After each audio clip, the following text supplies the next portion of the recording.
Construída no 1919 para albergar un transformador eléctrico, converteuse nun símbolo da arquitectura industrial da cidade de Santiago. A Casa das Máquinas reabriu as súas portas este sábado para acoller o espectáculo do Premio Nacional de Danza Israel Alban. As obras de recuperación de inmoble para usos culturais superaron os 400.000 euros. Digamos que facemos non a inauguración oficial da Casa das Máquinas, deste espazo patrimonial industrial recuperado dende hai pouco, senón que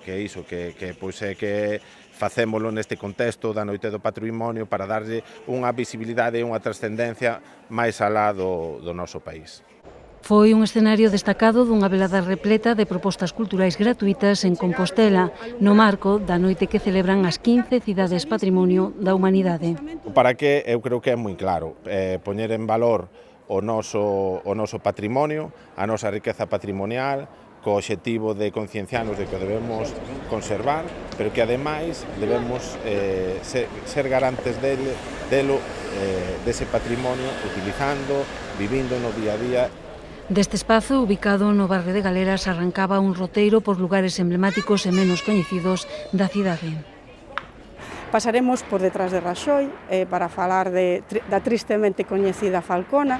Esa celda se vai habilitar precisamente durante a Guerra Civil, porque aquí en Santiago se facían consellos de guerra e de feito por aí pasou Ángel Casal, que foi o último alcalde da República de Santiago, ou por exemplo o pai de Isaac Díaz Pardo. Na Praza de Cervantes confluía moita da actividade da noite. O coro da RAE iniciaba neste balcón unha actuación que continuaba na rúa.